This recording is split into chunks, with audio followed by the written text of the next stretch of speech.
Técnicamente impecable, pero sin chispa de vida. Esas 7 palabras del crítico de arte destruyeron mi vida en 8 años. Las galerías dejaron de responder. El mundo del arte me declaró muerto. Y ahora lo han encontrado asesinado. Y todas las pruebas apuntan hacia mí. Yo no lo maté. Pero, ¿quién creería a un artista que odiaba a la víctima? El estudio de Sebastián Vega parecía una cripta para ambiciones frustradas. El loft industrial en Lavapiés fue en otro tiempo un refugio de libertad creativa, pero las décadas transformaron el espacio en un mausoleo donde cada objeto servía de lápida a sus esperanzas muertas.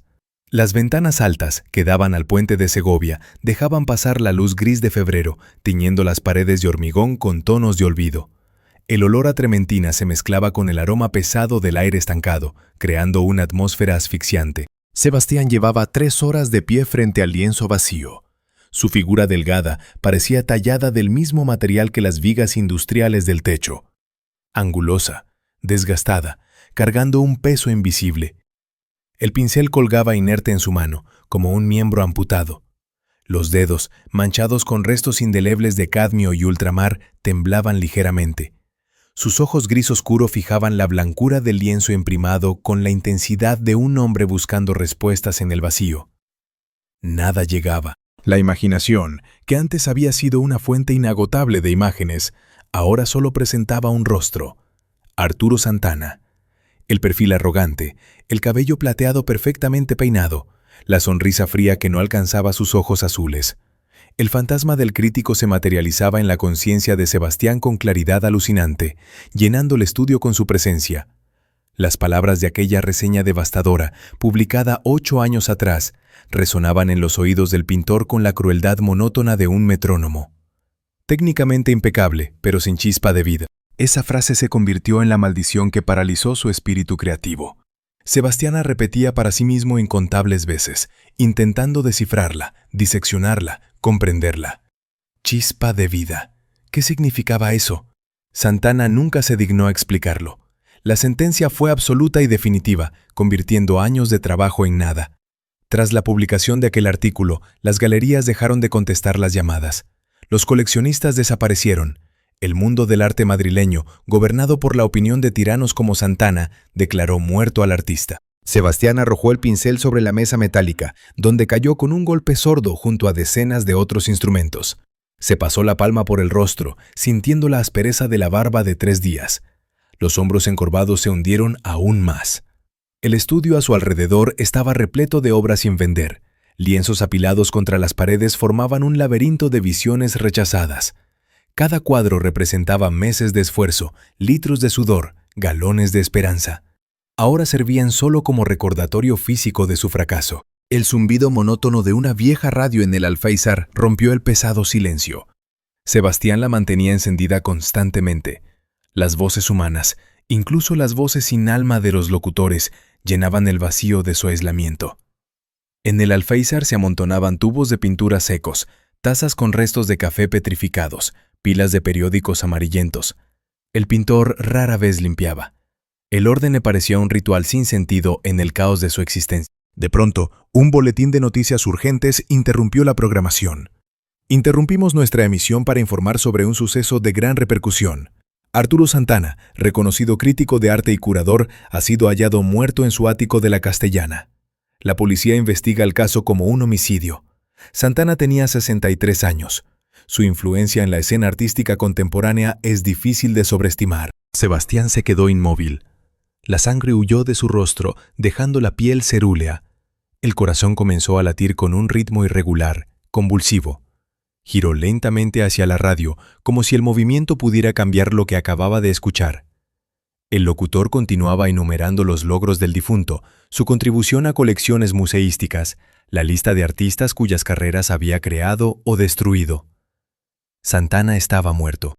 El primer sentimiento que inundó la conciencia de Sebastián fue una satisfacción amarga, prohibida.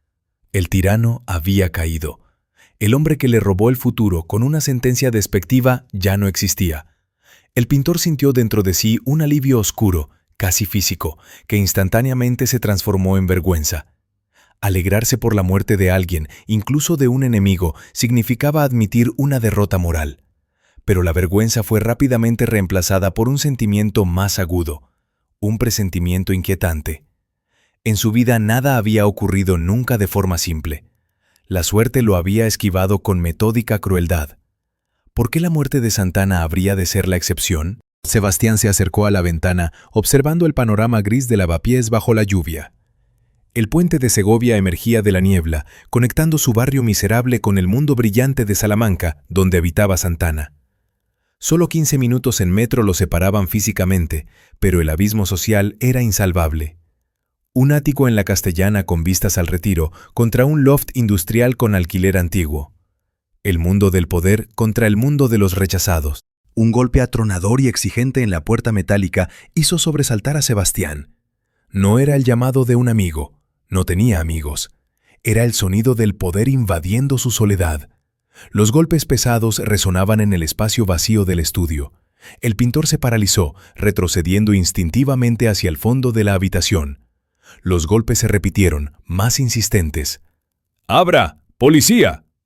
Sebastián avanzó lentamente hacia la puerta. Cada paso parecía un esfuerzo. Su palma se posó sobre el pomo metálico frío.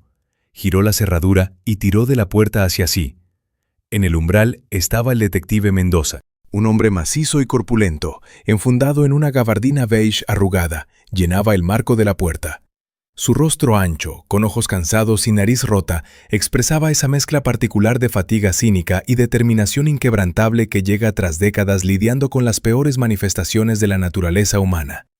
El cabello ralo estaba peinado hacia atrás, dejando al descubierto una frente alta surcada por arrugas profundas. Junto a él se erguía un compañero joven, un tipo fornido con traje oscuro, masticando chicle de nicotina con monotonía mecánica. Mendoza no esperó invitación. Cruzó el umbral con paso pesado, su mirada escaneando metódicamente el caos del estudio. Era la mirada de un profesional convirtiendo cada objeto en evidencia potencial. El espacio artístico no despertaba en él interés estético, solo la fría evaluación del territorio de un sospechoso. ¿Sebastián Vega? La voz del detective era grave, ronca, desprovista de inflexiones. Sí. Sebastián carraspeó.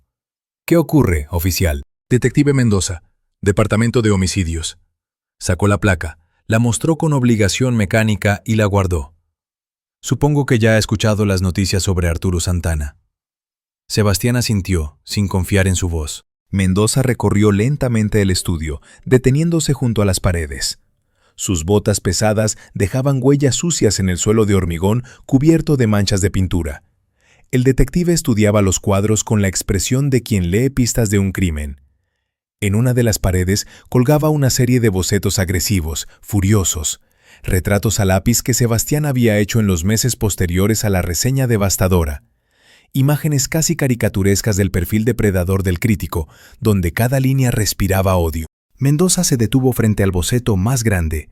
El compañero joven se acercó y el detective asintió hacia el dibujo. El intercambio de miradas fue elocuente. La atmósfera de la habitación se impregnó de acusación tácita.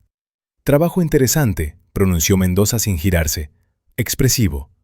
Sebastián sintió cómo se le cerraba la garganta. Son solo bocetos, estudios. Estudios de odio. El detective finalmente se volvió hacia él. Señor Vega, ¿dónde estuvo anoche entre la medianoche y las 3 de la madrugada? Aquí, en el estudio. Siempre estoy aquí. ¿Alguien puede confirmarlo? No, vivo solo, trabajo solo. Mendoza asintió, como si esperara exactamente esa respuesta. Sacó del bolsillo interior una hoja de papel arrugada, la desplegó y se la tendió a Sebastián. Era la impresión de un correo electrónico. El pintor reconoció el texto al instante.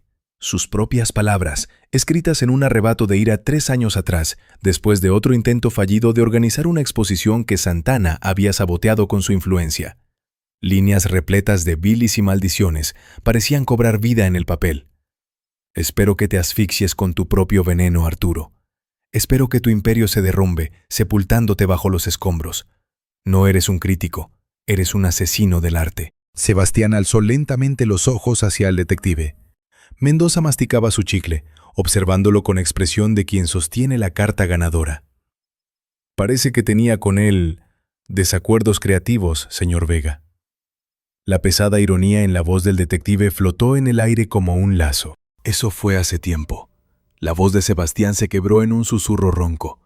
Estaba furioso, frustrado. Santana destruyó mi carrera, pero yo no... ¿No lo mató? Mendoza completó la frase. Claro que no. Nadie nunca mata. Y luego los encontramos con las manos ensangrentadas. Sebastián explotó. Años de frustración acumulada, humillación, rabia impotente se desbordaron en un intento desesperado de explicar lo inexplicable. Gesticulaba, casi volcando un bote de pinceles sobre la mesa metálica. Las palabras brotaban en torrente, desordenadas, apasionadas. No lo entiende. Esto no era deseo de matar, era un grito del alma. Santana no solo criticaba mi trabajo, negaba mi derecho a existir como artista. Dijo que a mis cuadros les faltaba chispa de vida. Chispa de vida, como si pudiera medir el alma con una regla, como si el arte fuera una fórmula que se puede calcular. Lo odiaba, sí, pero el odio no es asesinato, es pasión. Es la prueba de que estoy vivo, de que siento, de que mi trabajo significa algo. Se calló, jadeando. Mendoza escuchaba sin interrumpir, su rostro permanecía impenetrable. El compañero joven tomaba notas en una libreta. Cuando Sebastián terminó, el detective asintió lentamente. Alma, chispa de vida, autenticidad. Mendoza repitió las palabras con la precisión cuidadosa de quien cita en lengua extranjera. Verá, señor Vega, para mí esos son solo palabras. Palabras bonitas, abstractas. Yo trabajo con hechos. Comenzó a enumerar, doblando los dedos. Hecho 1. Tiene motivo. Santana destruyó su carrera. Hecho 2. No tiene coartada. Estuvo solo en el estudio en el momento del asesinato. Hecho 3. Sus correos demuestran un odio profundo, patológico hacia la víctima. Hecho 4. Su inestabilidad emocional es evidente. Cada palabra caía sobre Sebastián con el peso de un martillo de hierro. Retrocedió hasta que su espalda chocó contra la pared fría. El mundo a su alrededor comenzó a estrecharse, convirtiéndose en un túnel donde la única luz eran los ojos cansados e implacables del detective. La orden de arresto es mera formalidad, señor Vega. La voz de Mendoza era uniforme, desprovista de triunfo o regocijo. Era constatación de un hecho. Cuestión de un par de horas. El juez ya está revisando los documentos. Sebastián sintió cómo el suelo desaparecía bajo sus pies. El último tañido de campana anunciaba su perdición inevitable. Sería arrestado por un crimen que no cometió. Lo encerrarían en una celda donde pasaría el resto de su vida, marcado para siempre como asesino. La historia no lo recordaría como pintor, sino como un demente que mató a su torturador en un arrebato de celos. Volveremos en una hora. Mendoza se volvió hacia la salida, haciendo un gesto al compañero. No le aconsejo ir a ninguna parte. Ese gesto de desdén final fue la gota que colmó el vaso para Sebastián. El detective ni siquiera consideraba necesario dejar vigilancia. Para él, el caso estaba resuelto. El pintor era solo una formalidad, papeleo que completar. El pánico, mezclado con un sentimiento de absoluta injusticia, se apoderó de Sebastián. La adrenalina estalló en sus venas, disipando el estupor. No podía permitir que esto sucediera. No podía dejarse arrestar. No podía permitir que el mundo lo enterrara bajo el nombre de asesino, borrando los últimos rastros de quien realmente era. En un impulso desesperado, instintivo, Sebastián se lanzó. Corrió hacia la salida, donde Mendoza ya se daba la vuelta. El compañero joven instintivamente le bloqueó el paso, abriendo los brazos. Sebastián lo empujó con una fuerza que ni él mismo esperaba de sí, la fuerza de un animal acorralado. El policía perdió el equilibrio. Sus botas resbalaron sobre la pintura del suelo. Cayó con estruendo ensordecedor contra un enorme estante junto a la pared, repleto de bastidores sin vender. La estructura se inclinó, emitiendo un chirriado metálico prolongado. Decenas de lienzos, como tablas derrumbándose, se precipitaron hacia abajo con estrépito y crujidos, creando una pared caótica de marcos, telas y estruendo. Mendoza se giró. Su mano se dirigió a la funda. «Vega, alto». Pero Sebastián ya corría a través del estudio. Se sumergió en el laberinto de lienzos, se deslizó junto al estante caído, alcanzó la salida trasera en el extremo del loft. La cerradura antigua cedió bajo el golpe de su hombro. La puerta se abrió de par en par y Sebastián se precipitó al callejón húmedo y oscuro. La lluvia azotaba su rostro, mezclándose con el sudor de la adrenalina. La sangre rugía en sus oídos. A sus espaldas resonaba el grito de Mendoza exigiendo refuerzos por radio. Sebastián corrió sin mirar atrás, disolviéndose en el laberinto de calles de Lavapiés. Se había convertido en un fugitivo. Escondiéndose de las patrullas y mirando constantemente hacia atrás, Sebastián encontró refugio en un cibercafé de 24 horas en las afueras de Lavapiés. El local estaba medio vacío. Algunos indigentes dormían en las mesas. Un adolescente jugaba a un videojuego. El olor a producto de limpieza y comida frita barata irritaba las fosas nasales. Las lámparas fluorescentes proyectaban una luz cadavérica sobre las paredes descascaradas. Sebastián ocupó un terminal en la esquina más alejada, de espaldas a la pared. Su ropa estaba empapada, el cabello pegado a la frente. Las manos le temblaban mientras introducía la búsqueda. Artículos sobre el asesinato de Santana inundaron la pantalla. Hacía clic febrilmente en los enlaces, buscando alguna pista, alguna prueba, algún sospechoso alternativo. Un importante medio había publicado una galería de fotografías de alta calidad de la escena del crimen. Sebastián la abrió, escrutando cada imagen con esperanza desesperada. El lujoso despacho de Santana estaba repleto de obras maestras. Picasso, Rothko, Pollock. La colección del crítico valía millones de euros. Su mirada se detuvo en una fotografía, un plano general del despacho. Entre las obras maestras mundiales, en la pared colgaba un discreto bodegón holandés, composición clásica, frutas, copa de vino, un drapeado. A primera vista, nada destacable, pero el ojo del artista veía más. Sebastián amplió la imagen, escudriñando los detalles. Su respiración se aceleró. Allí, en las sombras del drapeado, en el reflejo de la luz sobre el cristal de la copa, una técnica que no pertenecía al siglo XVII. Veladuras modernas, aplicadas con precisión virtuosa, pinceladas que gritaban la mano de un maestro vivo, trabajando aquí y ahora. Era una falsificación genial, casi perfecta, que solo un verdadero maestro podría haber creado. De pronto, Sebastián comprendió. El verdadero asesino de Santana era también un artista, quizá incluso más grande que él mismo. Alguien cuyas obras colgaban en el ático del crítico bajo nombres ajenos.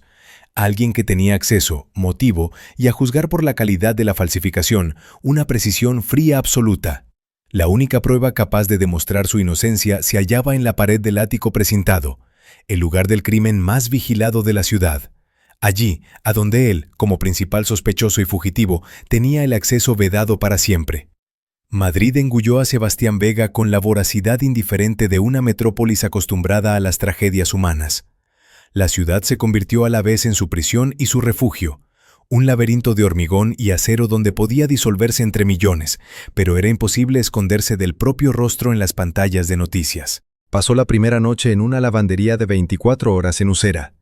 El zumbido pesado y monótono de las secadoras industriales actuaba sobre él como ruido blanco, embotando el pánico. Sebastián se acomodó en una silla de plástico en la esquina más alejada, subiendo la capucha de la sudadera empapada sobre el rostro. Las lámparas fluorescentes proyectaban luz cadavérica sobre el linóleo desteñido. Sus únicos compañeros eran un hombre sin hogar durmiendo sobre un montón de ropa sucia y una mujer exhausta contando monedas para otro ciclo de lavado. Fingía dormir, pero el sueño no llegaba. Cada chirrido de la puerta lo hacía sobresaltar. Cada paso en la calle parecía la aproximación de una patrulla. Su cuerpo dolía de cansancio, pero la mente trabajaba con intensidad febril, reproduciendo la fotografía del bodegón del ático de Santana. Al amanecer, abandonó la lavandería, escurriéndose en la niebla gris del alba. El hambre ya comenzaba a manifestarse, una sensación aguda, casi animal, en el estómago. Sebastián registró sus bolsillos, encontrando solo algunos billetes arrugados y un puñado de monedas. Insuficiente para un hotel, insuficiente incluso para un desayuno decente. Se sumergió en el metro en la estación de Oporto, disolviéndose en la multitud matutina. El vagón estaba abarrotado. Trabajadores de oficina con ojos muertos, obreros en chaquetas sucias, estudiantes con auriculares. Sebastián se aferró a la barra, ocultándose tras espaldas ajenas. Su reflejo en el cristal oscuro de la ventana mostraba a un desconocido, sin afeitar, con ojos hundidos, parecido a aquellos indigentes que antes evitaba cuidadosamente. La pantalla de noticias sobre la puerta del vagón mostró su fotografía. Era una imagen de 3 años atrás, de la única exposición que había logrado organizar tras la crítica demoledora de Santana. En la pantalla, Sebastián parecía más joven, casi arrogante. El texto corría en banda roja. La policía busca al artista Sebastián Vega, sospechoso del asesinato del crítico de arte Arturo Santana. Se le considera armado y peligroso. Armado y peligroso. Lo absurdo de la acusación rozaba lo grotesco. Su única arma era un pincel. Una mujer frente a él alzó los ojos del teléfono. Su mirada se deslizó por su rostro. Sebastián se giró, encogiendo la cabeza entre los hombros. El corazón latía con frecuencia dolorosa. La mujer seguía mirando. Un segundo se estiró hacia la eternidad. El tren frenó en la siguiente estación. Sebastián se abrió paso hacia las puertas y saltó al andén sin mirar atrás. La Biblioteca Nacional en Recoletos se convirtió en su refugio temporal. El edificio majestuoso acogía a cientos de visitantes, estudiantes, indigentes, turistas, académicos. Sebastián se disolvió en esa masa, eligiendo una mesa en el rincón más alejado de la sala de lectura. Pasó horas frente a un ordenador antiguo, ampliando la captura del bodegón hasta llenar la pantalla. Cada píxel era sometido a su análisis. La composición era clásica: jarrón con frutas, copa de vino translúcida, pesado drapeado de terciopelo. A primera vista, obra del siglo XVII, posiblemente escuela holandesa. Pero su ojo entrenado veía inconsistencia. La luz. El modo en que la luz se refractaba en el cristal de la copa penetraba a través de la piel de las uvas, creando un resplandor interior. Era imposible lograrlo con las técnicas de aquella época. El artista había empleado conocimientos modernos de óptica, ocultándose tras la manera antigua. Sebastián abrió un archivo online de pigmentos, estudiando las características espectrales de las pinturas. Comparó tonos, analizó reflejos. Tras 3 horas de trabajo ininterrumpido, encontró la respuesta. Amarillo de Nápoles. Un pigmento rarísimo de plomo y antimonio que prácticamente no se usaba desde el siglo XIX por su toxicidad. Pero en manos de un maestro producía precisamente ese efecto de resplandor interior que Sebastián veía en la fotografía. Los fabricantes modernos no lo producían. Solo podía obtenerse en tiendas especializadas donde aún mezclaban pinturas según recetas antiguas. Tenía una pista, la primera conexión concreta, material, con el asesino. Sebastián imprimió una lista de tiendas especializadas en Madrid, gastando sus últimos euros en la impresión. Las manos le temblaban de hambre y cansancio, pero en el pecho latía una débil esperanza. El recorrido por las tiendas se convirtió en una odisea tortuosa. Sebastián se desplazaba a pie, evitando el metro en horas punta cuando el patrullaje se intensificaba. Se mantenía en calles laterales, se ocultaba en portales al ver coches de policía. Las 3 primeras tiendas dieron resultado negativo. ¿Amarillo de Nápoles? Demasiado peligroso. Demasiado caro. Nadie lo había encargado en años. La 4ª tienda estaba en Chueca, el Rincón de Velázquez, una tiendita minúscula en una calle tranquila, encajada entre una cafetería y una librería de viejo. El escaparate estaba repleto de tarros polvorientos con pigmentos, pinceles antiguos, grabados amarillentos. Sebastián empujó la puerta con cautela. La campanilla sobre la entrada emitió un tintineo ronco. Dentro olía a aceite de linaza, trementina y madera vieja. Tras el mostrador dormitaba un anciano con Rebeca raída. Su cabello cano se erizaba en todas direcciones. «Cerrado», murmuró el viejo sin abrir los ojos. «Necesito información sobre un pigmento». El anciano entreabrió un ojo, evaluando a Sebastián. «¿Qué pigmento?» «Amarillo de Nápoles. ¿Lo vende?» La expresión del viejo cambió. Se enderezó lentamente, su mirada se volvió aguda. «Sí, lo mezclo yo mismo. Rara vez alguien lo encarga. Es peligroso». El corazón de Sebastián latió más rápido. ¿Alguien lo ha comprado recientemente? ¿Y tú quién eres para preguntar? El anciano entrecerró los ojos. ¿Policía? No, soy artista. Investigo técnicas de antiguos maestros. La mentira sonaba poco convincente incluso para él mismo. El anciano seguía estudiando su rostro. Sebastián vio cómo en sus ojos destellaba el reconocimiento. Noticias, fotografía, acusación. «Vuelvo en 1 hora», dijo el viejo bruscamente, levantándose. «Regresa más tarde». Acompañó a Sebastián hasta la puerta, empujándolo afuera. La cerradura chasqueó con la finalidad de una sentencia. Sebastián permaneció en la calle, temblando de rabia impotente. Había estado tan cerca. El libro de pedidos que había visto tras el mostrador contenía respuestas, nombres, direcciones, pruebas. Esperar en una calle concurrida era un suicidio. Su rostro aparecía en las noticias cada hora. Cada transeúnte se convertía en un delator potencial. Retrocedió a la sombra de un portal vecino, vigilando el escaparate de la tienda. Dentro, el anciano hablaba por teléfono. Sus gestos eran agitados. Sebastián no tenía dudas. Estaba llamando a la policía.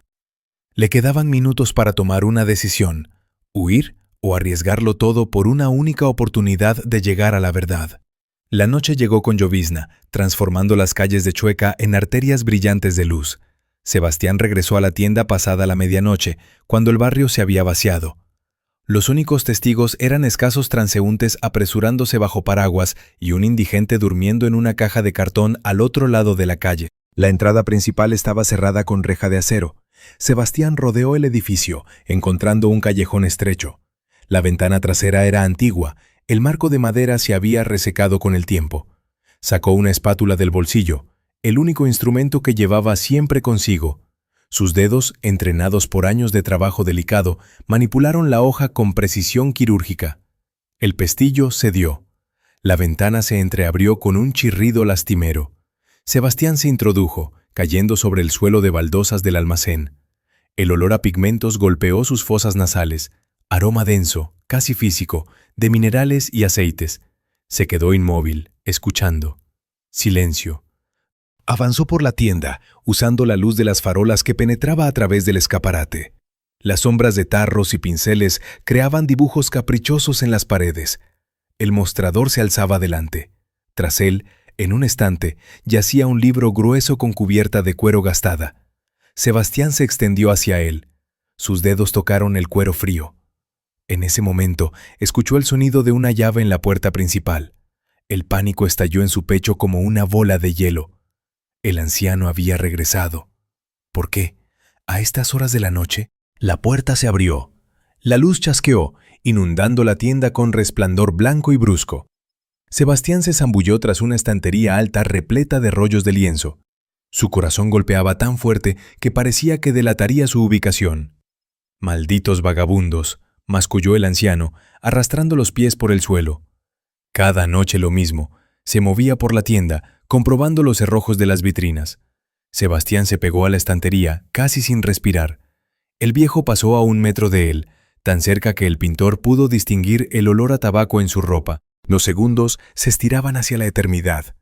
Cada sonido parecía ensordecedor. El crujido del entarimado, el roce de la ropa, su propia respiración. Sebastián apretaba el libro robado, presionándolo contra el pecho. El anciano se detuvo junto al mostrador. Su mano se extendió hacia el estante donde había estado el libro. Pausa. Maldición. ¿Dónde está? Sebastián comprendió. El tiempo se había agotado. Hizo lo único que quedaba. De un tirón empujó la estantería. La estructura se inclinó con un chirrido prolongado. Decenas de tarros con disolvente volaron hacia abajo, estrellándose contra el suelo con estruendo ensordecedor. El líquido cáustico se derramó por las baldosas. El anciano gritó, saltando hacia un lado. Sebastián se lanzó hacia la ventana. Sus botas resbalaban sobre el suelo mojado de disolvente. Saltó, atravesando el marco abierto, cayendo al callejón. Las rodillas golpearon el asfalto húmedo. El dolor atravesó las articulaciones, pero la adrenalina la ahogaba. Detrás se activó la alarma, llenando la noche con un aullido penetrante. Sebastián corrió, apretando el libro bajo el brazo, disolviéndose en la oscuridad de los callejones de Chueca. Encontró refugio bajo los arcos del viaducto de Segovia. El espacio industrial bajo el puente servía de albergue temporal para indigentes y quienes huían de la ley. Sebastián se instaló en unos escalones de hormigón, apoyando la espalda contra el soporte de acero frío. Las manos le temblaban al abrir el libro. Las páginas estaban escritas con caligrafía anticuada. Nombres, direcciones, pedidos. Las hojeaba febrilmente, buscando mención del amarillo de Nápoles. El registro apareció en una página de la semana anterior. Pedido de 200 gramos del pigmento raro, hecho 7 días antes del asesinato de Santana. Comprador, Lorenzo Cruz, dirección en Malasaña. Sebastián se quedó inmóvil. Lorenzo Cruz. Recordaba ese nombre. Crítico de arte, casi tan influyente como Santana. Su rivalidad era legendaria. Dos machos alfa dividiéndose el territorio del mundo artístico. Enfrentamientos públicos, artículos mordaces uno sobre el otro. Odio disfrazado de polémica profesional. El motivo parecía obvio. Cruz había eliminado al rival, usando sus propias habilidades artísticas para crear la coartada perfecta.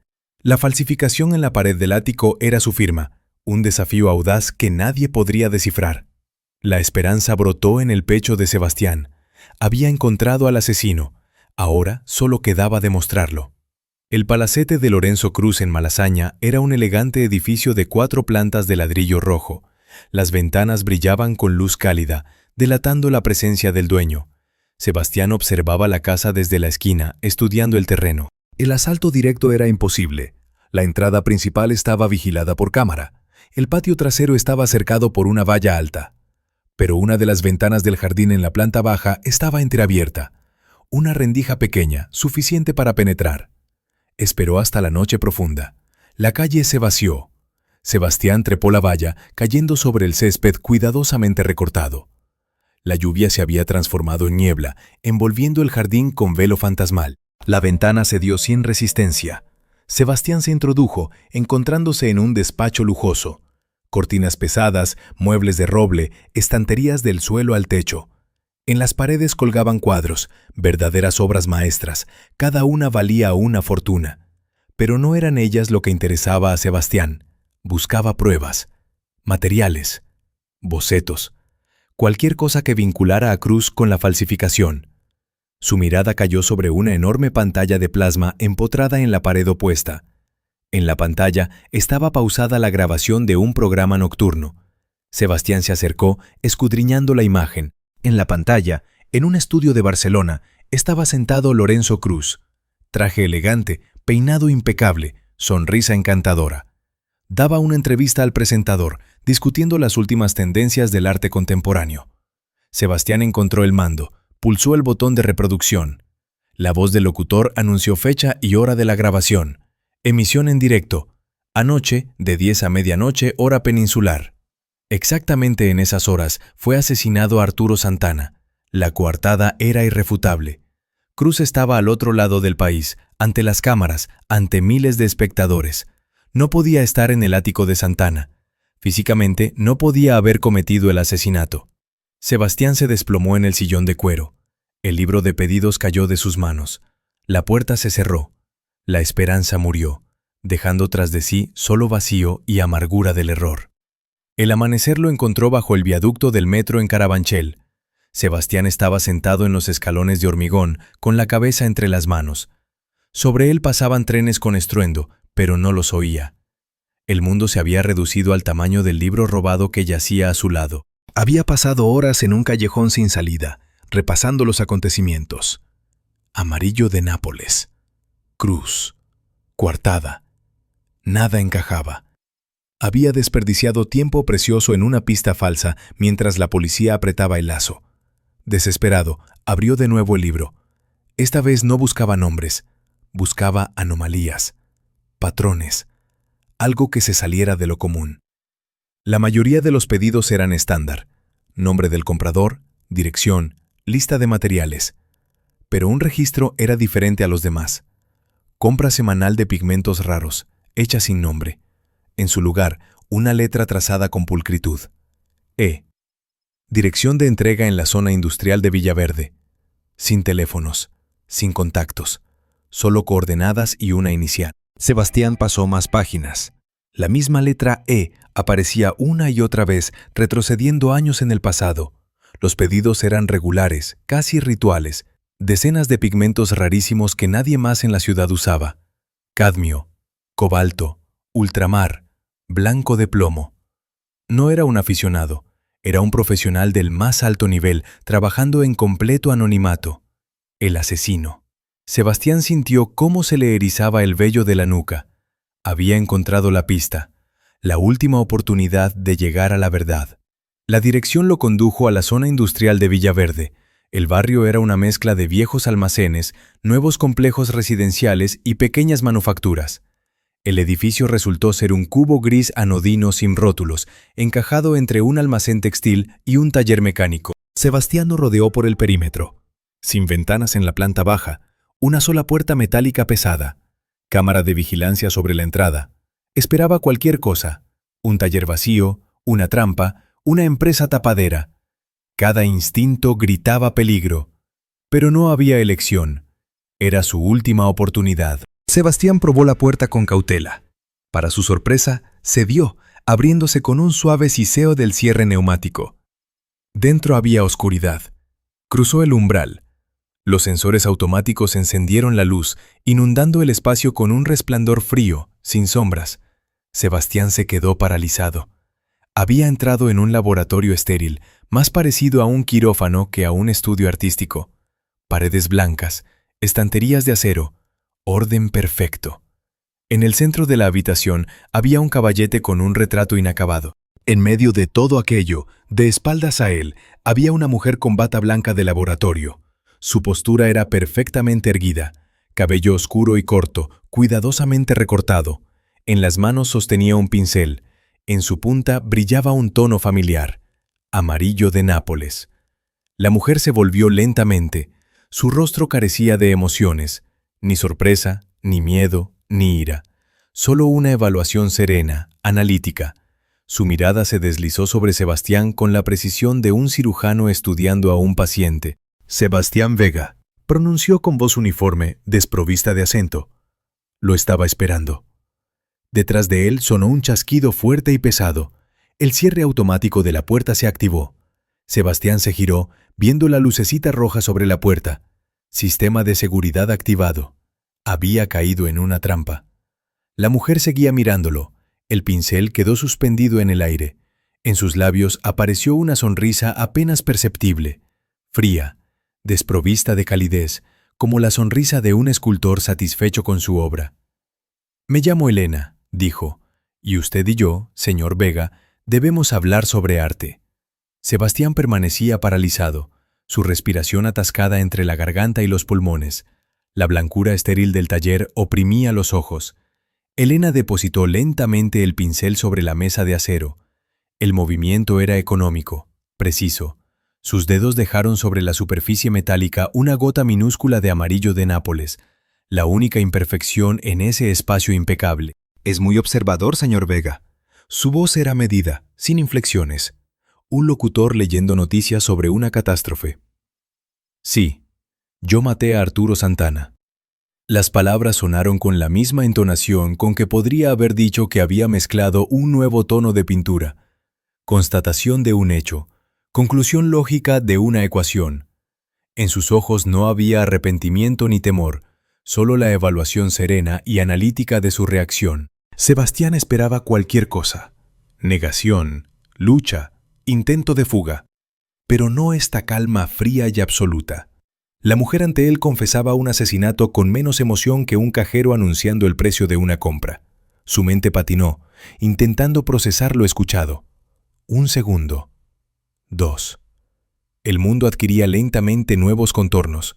Lo había logrado. Contra toda probabilidad, perseguido por la policía, hambriento y exhausto, había encontrado al verdadero asesino. Una ola breve pero poderosa de euforia lo inundó, barriendo el cansancio de los últimos días. Su intuición, su ojo de artista, habían resultado más fuertes que los métodos burdos de Mendoza. Ya se imaginaba la llamada al detective, las disculpas oficiales, el regreso al estudio, no como víctima, sino como héroe, vencedor. ¿Cree que ha comprendido por qué lo hice? Elena destruyó su triunfo con una frase. Se acercó a una hilera de lienzos cubiertos con tela blanca. ¿Piensa que soy una falsificadora a quien él iba a desenmascarar? Arrancó la cubierta. Debajo, una copia perfecta de Vermeer, la joven de la perla. Cada pincelada, cada matiz reproducido con precisión aterradora. Sebastián dio involuntariamente un paso adelante, su curiosidad profesional más fuerte que el miedo. No falsificaba obras maestras, señor Vega. Su voz permanecía uniforme. Las creaba. Y Arturo era simplemente mi firma. Las palabras lo golpearon con más fuerza que cualquier golpe físico. El suelo bajo sus pies pareció hundirse, abriendo un abismo sin fondo. Elena avanzó a lo largo de la pared, arrancando las cubiertas una tras otra. Cada lienzo era una obra maestra de un antiguo maestro. Rubens, Caravaggio, Rembrandt. Decenas de trabajos que deberían colgar en museos o colecciones privadas por todo el mundo. Arturo Santana. Pronunció su nombre con la misma precisión fría con que un cirujano nombra un órgano extirpado. Era un copista técnicamente competente. Podía reproducir la composición, la textura, incluso las grietas del barniz, pero le faltaba lo principal, la comprensión de la luz, del movimiento de la vida dentro de la pintura. Se detuvo ante el retrato de un desconocido mercader holandés del siglo XVII. La luz caía sobre el rostro del personaje en un ángulo imposible, creando la ilusión de que el hombre respiraba. Aquí, su dedo señaló el reflejo en el ojo. Y aquí, el brillo de luz en un botón de cobre. Esto lo añadía yo.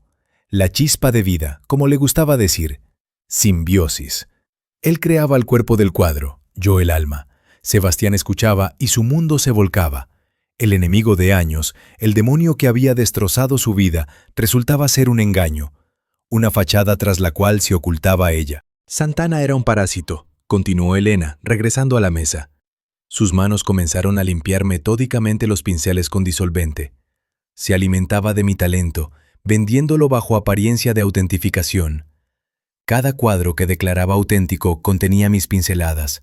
Cada museo, cada coleccionista pagaba por mi visión, creyendo que compraban historia verificada. ¿Por qué? La voz de Sebastián se quebró en un susurro ronco. ¿Por qué se lo permitía? Por primera vez en el rostro de Elena pasó algo parecido a una emoción, una contracción apenas perceptible de los labios que podía ser desdén o pesar, porque sola yo no era nadie. Una mujer sin nombre, sin contactos, sin ciudadanía. Arturo me dio infraestructura, legalidad, acceso a materiales y compradores. La simbiosis beneficiaba a ambos. Colocó el pincel limpio en el estante con precisión quirúrgica, hasta que decidió que podía prescindir de mí. Sebastián se apoyó contra la pared fría. Sus piernas se negaban a sostener el peso del cuerpo. El cansancio cayó sobre él con fuerza redoblada. ¿Iba a entregarla? Iba a apropiarse de todo. Declarar que yo lo chantajeaba, amenazando con revelar falsificaciones que, supuestamente, él había sido obligado a crear bajo mi presión. En su voz no había ira, solo evaluación fría de la situación. Arturo era un narcisista. No podía soportar el pensamiento de que su grandeza era una ilusión creada por otra persona, especialmente una mujer. Especialmente alguien tan discreta como yo. Se volvió hacia él. Su mirada era directa, analítica. Era una imperfección en mi sistema. Lo corregí. Las palabras sonaron como una sentencia, no una justificación, no una confesión de culpa, simple exposición de hechos. El mundo de Sebastián se derrumbaba por segunda vez, y esta vez definitivamente. Todo su odio, todo el dolor de los últimos años habían estado dirigidos a un fantasma. Había luchado contra una sombra mientras el verdadero titiritero permanecía invisible. El estrés que experimentaba pasó del nivel físico al existencial. Su realidad resultó ser tan falsa como los cuadros en las paredes. Pero ahora, continuó Elena, y en su voz apareció algo nuevo, una suavidad calculada. Su lugar está vacante. El mundo del arte necesita una autoridad que le diga qué es auténtico y qué no. Alguien que pueda distinguir la verdadera chispa de vida. Se acercó. Sebastián se tensó instintivamente, pero la mujer se detuvo a distancia segura. Entiende de qué hablo, señor Vega. Es uno de los pocos artistas en esta ciudad que ve lo mismo que yo. La diferencia es que su orgullo no le permitió actuar. ¿Actuar? Sebastián se apartó de la pared. Habla de asesinato. Hablo de corrección del sistema. Santana era una célula cancerosa. Su eliminación restauró el equilibrio. Su lógica era impecable, aterradoramente racional. Y ahora le propongo un trato. El aire del taller se espesó. Sebastián sintió cómo se le erizaba el vello de la nuca. Contrataré a los mejores abogados de Madrid, anónimamente. Recibirán información que conducirá a retirar todos los cargos contra usted. Pruebas que demostrarán su inocencia. Una coartada imposible de refutar. Hablaba despacio, dándole tiempo para digerir cada palabra. A cambio, ocupará el lugar de Arturo Santana. Se convertirá en el experto que confirma la autenticidad de obras para museos y coleccionistas.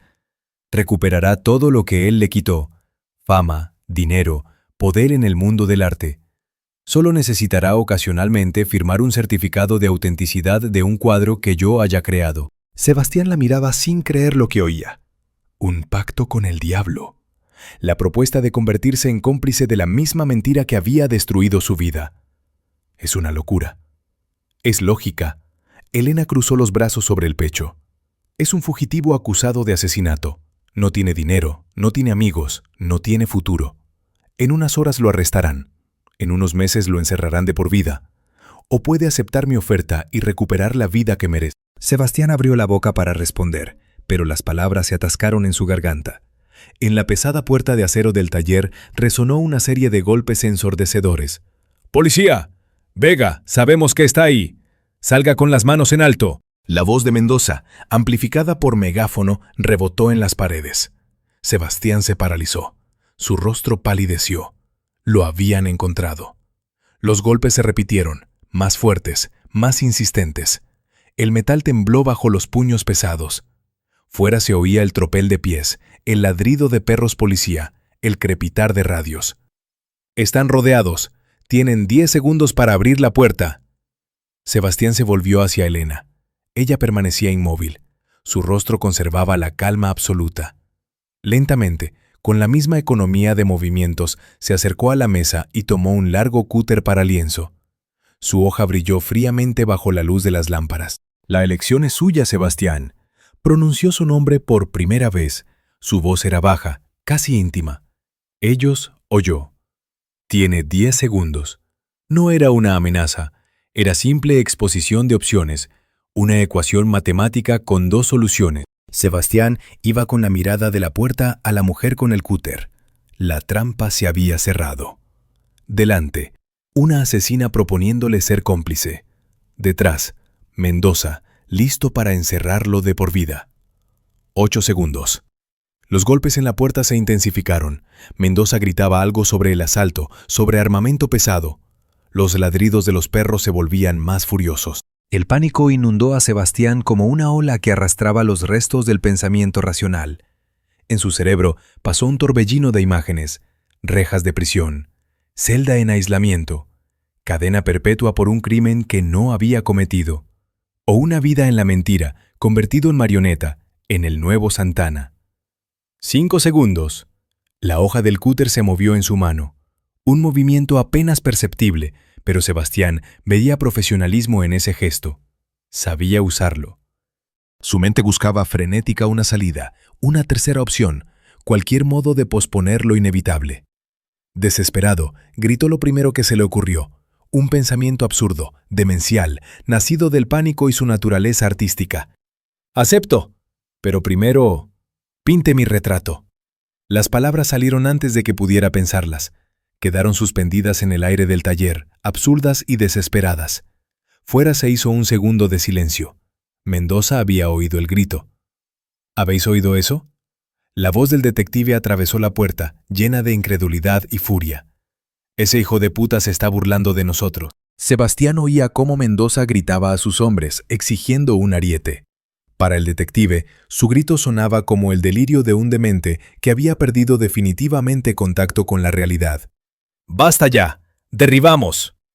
El ariete golpeó la puerta con estruendo ensordecedor. El metal se estremeció, emitiendo un gemido prolongado. Toda la estructura se combó hacia adentro. Elena miraba a Sebastián. En sus ojos brilló por primera vez algo parecido a la aprobación. Fría, calculada, pero reconociendo su jugada como genial. Dejó el cúter sobre la mesa. «Solución interesante». Una sonrisa apenas perceptible tocó sus labios. «Tiene instinto». Se acercó a la pared junto a la entrada. Sus dedos se deslizaron por la superficie lisa, encontrando un panel invisible. Presión de un botón. Con chirrido ensordecedor de metal, una enorme estantería de acero repleta de tarros pesados con pigmentos y disolventes se desprendió de sus anclajes. El sistema de contrapesos, controlado por hidráulica, movió la estructura masiva hacia la puerta. La estantería se desplomó con estrépito, bloqueando mortalmente la entrada. Los golpes del ariete cesaron. Fuera se oyeron gritos de sorpresa, maldiciones, tropel de pies. ¡Atrás! Puede ser un dispositivo explosivo. Llamen a los artificieros. Rodeen el edificio. Que no salga nadie. Las voces se mezclaron en una cacofonía, pero ya no podían penetrar dentro. En el silencio que se instaló en el taller, Elena se volvió hacia Sebastián. En su rostro había aquella sonrisa fría y depredadora que él había visto antes. «Excelente solución», pronunció. Su voz era baja, casi admirada. «Ha ganado tiempo y me ha dado la oportunidad de crear una obra maestra». Se dirigió al centro de la habitación, donde había un caballete vacío. Sus movimientos eran medidos, rituales. Sebastián observó cómo instalaba un lienzo limpio, disponía las pinturas, seleccionaba los pinceles. «Ahora es mi invitado». Tomó la paleta, comenzando a mezclar tonos. «Hasta que el trabajo esté terminado». Sebastián se dejó caer lentamente en la silla metálica que ella le señaló con un gesto. Las piernas se negaban a sostener el peso del cuerpo. Comprendía que con su grito demente no había ganado tiempo. Solo había cambiado una prisión por otra mucho más sofisticada. Se había convertido en prisionero en el laboratorio de su enemiga. Fuera continuaban los gritos, el estruendo de maquinaria, el ladrido de perros. Mendoza coordinaba el asedio, apostando francotiradores en los tejados de edificios vecinos, bloqueando todas las salidas. Pero dentro del taller se instaló un silencio extraño, casi sagrado. Elena trabajaba en silencio. Su pincel se movía por el lienzo con precisión de mecanismo de relojería. Sebastián permanecía inmóvil, escrutando su rostro. Concentración. Foco absoluto. Había olvidado la policía, el bloqueo, el hecho de que ambos estaban encerrados allí sin comida ni agua. Para ella solo existía el lienzo. Las horas transcurrían. Fuera resonaban periódicas exigencias de Mendoza para que se rindieran. Elena las ignoraba. Sebastián observaba cómo su rostro aparecía en la superficie blanca. Primero contornos, luego sombras, luego color. No trabajaba como una falsificadora copiando el estilo ajeno. Trabajaba como una maestra, creando su propia visión. Cada pincelada era una elección, una decisión, un acto de creación. Sebastián se reconocía en el lienzo, pero no era él mismo. Era el hombre que podría haber sido. Exhausto, acorralado, pero no quebrado. En sus ojos pintados ardía precisamente aquella chispa de la que hablaba Santana. Chispa de vida que Elena sabía encontrar y plasmar. ¿Por qué aceptó? Sebastián rompió el silencio. Su voz era ronca de sed. Mi petición. ¿Podría simplemente matarlo? Elena no se apartaba del trabajo. No mató sin necesidad. Santana era un error del sistema. Usted no. Entiende el arte. Ve lo mismo que yo. Añadió un brillo de luz en la pupila de su retrato. Y porque su propuesta era sincera. No pidió libertad. No intentó negociar. Pidió algo más importante para un artista que la vida. Ser inmortalizado. Convertirse en parte del arte. Su pincel se detuvo. En eso nos parecemos, señor Vega. Ambos estamos dispuestos a morir por el derecho a crear. O a ser creados. Sebastián la miraba y en su pecho se agitó una comprensión extraña, aterradora. Tenía razón. En su grito demente no había expresado el deseo de salvarse, sino el de dejar huella. Si moría aquí, bajo las balas policiales o a manos de la asesina, que al menos quedara su imagen, inmortalizada por la mano de un genio. Las horas seguían transcurriendo. El retrato cobraba carne. El tiempo perdió sus contornos. Sebastián no recordaba cuántas horas había pasado en aquella estrecha silla metálica. ¿3 días? ¿4? El mundo exterior se había evaporado, disuelto en la luz blanca de las lámparas que ardían sin pausa, borrando la frontera entre día y noche. Su existencia se había comprimido al tamaño de este taller, una celda estéril donde era simultáneamente modelo, prisionero y objeto de estudio. Elena trabajaba en silencio. Su pincel se movía con precisión de metrónomo, acompasado e impasible. A veces se detenía, retrocedía 2 pasos, inclinaba la cabeza en un ángulo determinado, siempre el mismo, como una máquina calibrada, y analizaba el lienzo.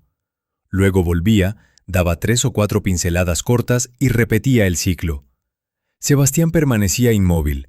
Su espalda se había entumecido, convertida en un nudo sólido de dolor. Cada pocas horas Elena le permitía estirarse, 5 minutos medidos con precisión de segundos. Luego regresaba a la silla, adoptaba la postura indicada y el proceso comenzaba de nuevo. La comida llegaba en una bandeja de acero, sándwich de pavo, botella de agua, manzana. Siempre igual, siempre a la misma hora, cuando las agujas del reloj de pared marcaban las 6 de la tarde. Elena dejaba la bandeja en el borde de la mesa sin interrumpir el trabajo, sin siquiera mirarlo. «Coma», decía, «tiene 10 minutos». Por las noches, o lo que él consideraba noches, cubría el lienzo con tela blanca y desaparecía tras la puerta de acero en el rincón más alejado del taller. El cerrojo chasqueaba con golpe metálico. Sebastián oía sus pasos en la escalera que conducía a algún lugar arriba. Luego se instalaba el silencio. Dormía en un estrecho catre junto a la pared opuesta. El sueño llegaba a jirones, interrumpido por pesadillas donde Mendoza irrumpía en el estudio, o los cuadros alrededor cobraban vida y sus personajes giraban la cabeza para mirarlo con reproche. Elena no lo ataba, no cerraba con llave, no lo necesitaba. La única salida estaba bloqueada por la estantería masiva. Una tonelada de metal y pintura obstruía el paso. Las ventanas estaban demasiado altas, bajo el mismo techo, del tamaño de estrechas aspilleras. Sebastián estaba encerrado sin cadenas, sin cerrojos, encerrado por la arquitectura y su serena certeza. Al tercer día, o cuarto, ella trajo una tableta. «Debería ver esto», dijo Elena, instalando el dispositivo en el borde de la mesa. Sus dedos se deslizaron por la pantalla, activando un informativo. El rostro de Sebastián llenó la pantalla. Fotografía de cámara de vigilancia tomada en alguna calle. Los ojos hundidos, las mejillas demacradas, la barba convertida en desaliñada cerda. Parecía salvaje, peligroso. La policía de Madrid ha emitido orden de busca y captura contra Sebastián Vega, 32 años. La voz del locutor era impasible. Sospechoso del asesinato del reconocido crítico de arte Arturo Santana. Vega se considera armado y extremadamente peligroso. Ha surgido información sobre un posible cómplice. Se recomienda a los ciudadanos no acercarse e informar inmediatamente de cualquier contacto. La cámara cambió a Mendoza, de pie frente a la comisaría. El detective parecía exhausto, pero decidido. «El señor Vega es peligroso no solo para sí mismo, sino para quienes le rodean», pronunció Mendoza ante el micrófono. «Le instamos a entregarse voluntariamente antes de que alguien salga herido». Elena apagó la tableta y la retiró. «Ahora no hay vuelta atrás, Sebastián». Por primera vez en días pronunció su nombre con algo parecido a ternura. Su vida anterior ha sido borrada. Solo queda la que crearemos juntos. Sebastián miraba el espacio donde segundos antes brillaba la pantalla. Las palabras de Elena se asentaban en la conciencia, pesadas e inevitables como piedras. Para el mundo entero ya era un criminal, un monstruo, un asesino. La esperanza que apenas latía en algún lugar de su pecho se apagó definitivamente. Se volvió hacia Elena. Ella ya había regresado al caballete, alzando de nuevo el pincel. Su rostro conservaba la calma absoluta, como si acabara de comunicarle el pronóstico del tiempo. «Adopte la posición», dijo. «No nos queda mucho tiempo». Sebastián se dejó caer en la silla. Su cuerpo se movía automáticamente, adoptando la postura familiar. Pero su mente ya no era pasiva. Si no había salvación fuera, debía encontrar la salida dentro. El reloj de pared marcaba las horas. Elena trabajaba. Su pincel susurraba sobre el lienzo. Sebastián permanecía inmóvil, pero sus ojos ya no miraban al vacío. Comenzó a ver. Su mirada se deslizó por el taller, lenta, metódica, como un pincel sobre tela. Ya no era modelo, objeto pasivo. Era de nuevo un artista analizando la composición. Solo que esta vez su lienzo era la propia habitación. Mesa de acero en la pared del fondo. Sobre ella, tarros con disolventes alineados en orden perfecto. 3 grandes, 2 pequeños. Etiquetas orientadas hacia afuera en ángulo idéntico. Estantería a la izquierda. Pinceles ordenados por tamaño. Tubos de pintura organizados por temperatura cromática, de fríos a cálidos. Paletas limpiadas hasta el brillo. Caballete en el centro donde crecía su retrato. Elena estaba de pie a su derecha, siempre a la derecha. Su sombra caía sobre el suelo en un ángulo determinado. Sebastián estudiaba sus movimientos. Trabajaba en ciclos: 3 pinceladas, retroceso, evaluación. 4 pinceladas, retroceso, evaluación. Cuando necesitaba un color nuevo, se giraba hacia la mesa, tomaba un tubo, exprimía pintura sobre la paleta, devolvía el tubo a su sitio. Siempre en ese orden, siempre con la misma precisión. Tras cada sesión, cuando la tela blanca descendía sobre el lienzo, Elena se acercaba a la mesa y limpiaba la paleta. Vertía disolvente de un gran tarro de cristal en un cuenco metálico, empapaba un trapo y frotaba metódicamente la madera, eliminando capas de pintura. Sebastián observaba este ritual por tercera, cuarta vez. Sus ojos fijaban cada detalle. Tarro con disolvente, pesado, de cristal, con etiqueta amarilla, inscripción, inflamable, mantener lejos de fuentes de calor. Tras la limpieza, Elena devolvía el tarro al estante inferior de la estantería junto a la pared del fondo, siempre al mismo lugar, siempre exactamente entre 2 tubos de blanco de titanio. Junto a la estantería, una vieja caja de distribución, gris, metálica, con cables expuestos que conducían a la potente lámpara sobre la mesa. Sebastián vio. El aislamiento de los cables estaba agrietado. En algunos lugares la cobre quedaba al descubierto. El tarro estaba a 15 centímetros de la caja, quizá 20. Sebastián seguía sentado inmóvil. Su rostro conservaba expresión indiferente, pero en lo profundo de su conciencia comenzó a formarse un plan.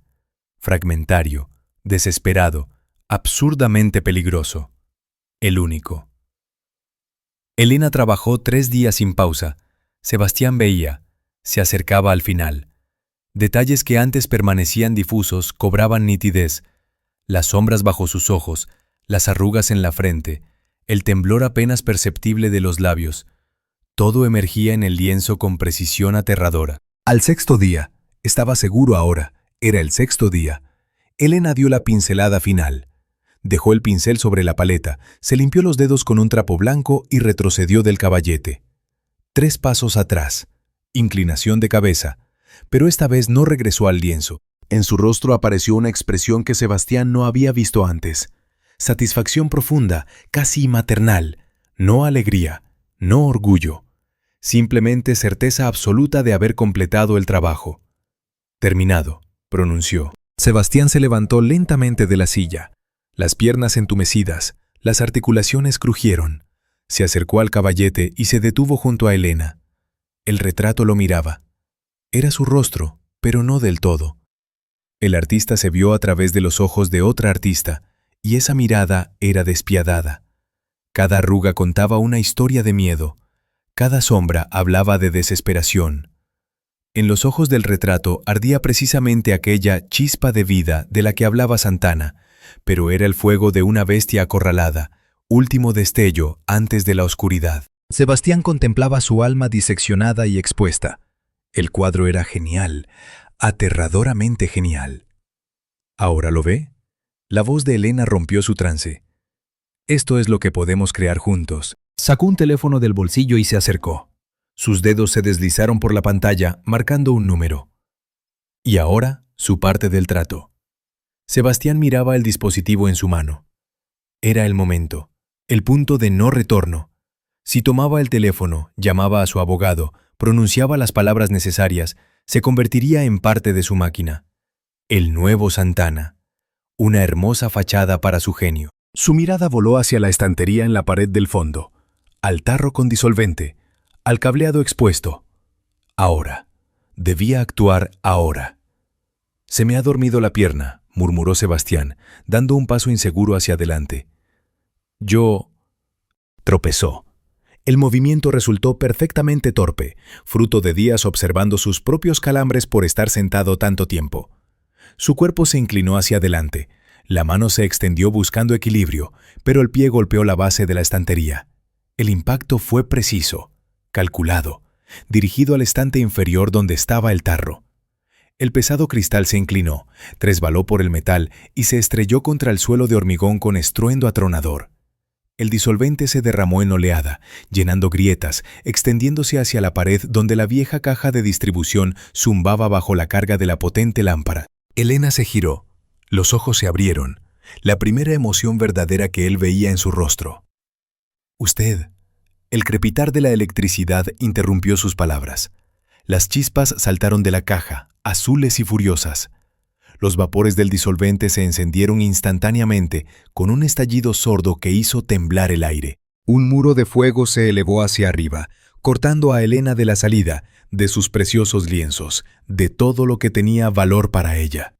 Las llamas lamían el borde del cuadro más cercano, una copia de Caravaggio, y la pintura comenzó a formar burbujas, a oscurecerse. ¡No! En la voz de Elena brotó por primera vez el pánico. Animal, primitivo. Se lanzó hacia el extintor en la pared opuesta, olvidando el teléfono, el trato, a Sebastián. Él no corrió hacia la salida bloqueada. Sebastián giró hacia el caballete, agarró el retrato por los bordes del marco, madera de roble pesada, peso perfecto, y se precipitó hacia la ventana alta en la pared del fondo. 5 pasos. 4. 3. Elena se volvió, extintor ya en manos, pero demasiado tarde. Sebastián tomó impulso y golpeó el cristal con el marco, lanzándose hacia adelante. La ventana estalló en fragmentos, dejando entrar en el silencio estéril del taller el ruido de la ciudad. Sirenas, gritos, estruendo de camiones. El aire frío de la noche irrumpió dentro, avivando las llamas. Sebastián arrojó el retrato afuera y saltó tras él. La caída duró una eternidad y un instante a la vez. Vio pasar el borde de una escalera de incendios. Logró extender la mano. Los dedos se cerraron sobre metal frío. El hombro explotó en dolor, pero se sostuvo. El retrato cayó más abajo, golpeó un peldaño de la escalera, rebotó, giró en el aire y aterrizó sobre el asfalto del callejón. Sebastián descendió tras él. Cada escalón resonaba en agonía en el hombro dislocado. Agarró el cuadro con la mano libre y echó a correr. Detrás resonó el grito de Elena, amortiguado por la distancia y el aullido de las sirenas. Sebastián no se volvió. Corrió por el callejón, apretando el retrato contra el pecho como un escudo, como la única prueba de su verdad. Las calles de Villaverde pasaban en niebla de dolor y adrenalina. Sebastián se abría paso entre multitudes, doblaba en callejones, se zambullía bajo escaleras de incendios. La sangre manaba de una docena de cortes dejados por fragmentos de cristal. Su respiración salía en jadeos roncos, pero seguía moviéndose. Metro. Necesitaba llegar al metro. A Sol. A la comisaría de Mendoza. La estación apareció delante. Luz amarilla de lámparas, escalones de hormigón descendiendo. Sebastián bajó, saltando el torniquete. Los gritos del guardia se disolvieron en el estruendo del tren que se aproximaba. El vagón estaba casi vacío. Sebastián se desplomó en un asiento de plástico, el retrato sobre las rodillas. Un par de adolescentes en la esquina más alejada se quedaron mirándolo, harapiento, sangrando, abrazando un cuadro, pero nadie se acercó. El tren arrancó, sumergiéndose en el túnel. Sebastián cerró los ojos, pero el sueño no llegó. Su mente vagaba entre imágenes. Elena ante el caballete, fría y concentrada, el fuego devorando sus obras maestras, Mendoza leyéndole sus derechos. El retrato sobre las rodillas parecía cálido, casi vivo. Sebastián bajó la mirada hacia su propio rostro, mirándolo desde el lienzo. «Casi estamos en casa», susurró al cuadro. «Casi». La estación de Sol emergió de la oscuridad del túnel. Las puertas se abrieron. Sebastián se levantó y salió al andén. La comisaría estaba a 3 calles. Caminaba despacio ahora. Cada paso costaba esfuerzo. La sangre se había secado en las manos, la ropa pegada al cuerpo. Los transeúntes se apartaban. Un policía en la esquina llevó la mano a la radio, pero Sebastián alzó su mano libre. «Voy a ver al detective Mendoza», dijo. La voz salió ronca, apenas audible. «Sebastián Vega. Me entrego». El policía se paralizó. Los ojos se abrieron. Reconoció el nombre. Reconoció el rostro. «¡De rodillas! ¡Manos tras la cabeza!» «Tengo pruebas». Sebastián no se arrodilló. «Necesito ver a Mendoza. Ahora». Otros 2 patrulleros se acercaron corriendo, sacaron las armas. Sebastián dejó lentamente el retrato en la acera y alzó las manos. «Arréstenme», dijo, «pero llévenme con Mendoza». Las esposas chasquearon en las muñecas. El dolor en el hombro dislocado se volvió insoportable, pero Sebastián apretó los dientes. Uno de los policías recogió el retrato, examinándolo con perplejidad. «¿Qué demonios es esto?» «La verdad», respondió Sebastián. Llévenla al detective Mendoza. Lo empujaron dentro de un coche patrulla. El corto trayecto a la comisaría transcurrió en niebla. Luego, luz brillante de una sala de interrogatorios, mesa metálica fría, sillas a ambos lados. Mendoza entró a los pocos minutos. Parecía tan exhausto como en las noticias. Traje arrugado, sombras pesadas bajo los ojos. En las manos sostenía el retrato. El detective se detuvo en la puerta, mirando alternativamente a Sebastián y al cuadro. «Tienes aspecto de mierda, Vega. Gracias por el cumplido». Mendoza se acercó a la mesa y dejó caer el retrato con estrépito sobre el caos de carpetas y papeles. El lienzo quedó de cara a Sebastián, dos imágenes mirándose a través del abismo de la mesa. Bien. Mendoza se dejó caer en la silla enfrente, sacó chicle de nicotina y lo metió en la boca. «Explícame qué demonios está pasando, y por qué no debería mandarte directo a Soto del Real». Sebastián respiró hondo. El dolor en el hombro pulsaba al ritmo del corazón, pero la mente se despejó. Era su última oportunidad. «Mire el cuadro, detective». «Lo estoy mirando. Veo tu cara». «¿Y qué?» «Mire los detalles». Sebastián se inclinó hacia adelante. Las esposas tintinearon contra el metal. Las sombras bajo los ojos, la textura de la piel, el brillo de luz en la pupila. Mendoza frunció el ceño, pero obedeció. Su mirada se deslizó por el lienzo, lenta, metódica.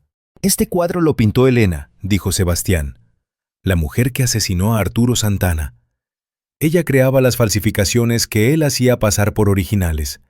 Ella es la verdadera genio, y Santana era solo la fachada». «Cuentos». «No», Sebastián señaló el retrato con las manos atadas. «Mire este trabajo, la empatía en cada pincelada, la comprensión del dolor, el miedo, la desesperación. Solo alguien que ha vivido esto puede crear algo así. Solo un asesino puede ver así a la víctima».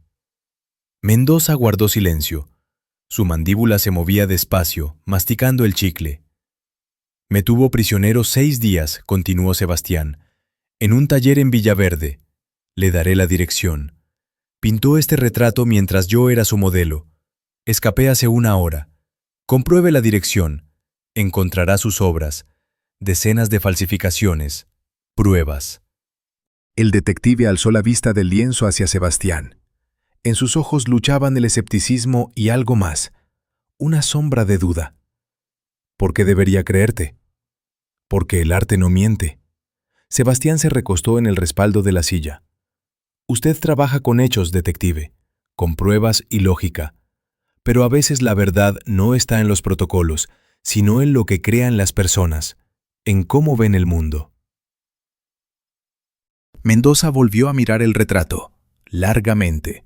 Su rostro permanecía impenetrable, pero Sebastián veía, algo se había movido. Finalmente el detective se levantó, tomó la radio del cinturón y pulsó el botón. «A todas las unidades en zona de Villaverde». Su voz era uniforme, profesional. «Se necesita grupo de asalto en la dirección». Se volvió hacia Sebastián, pregunta en los ojos. Sebastián dio la calle, el número del edificio. Mendoza repitió la información por radio. «La sospechosa puede estar armada y ser peligrosa. Procedan con precaución». El detective bajó la radio y volvió a mirar a Sebastián. «¿Y ahora qué, Vega?» Sebastián se levantó lentamente. Las esposas tiraban de las muñecas, el hombro ardía, pero se enderezó, encontrando la mirada de Mendoza. «Ahora, detective», dijo, «creo que es hora de pintar algo con verdadera chispa de vida». Se volvió hacia la puerta. «Y esta vez, en mi propio lienzo».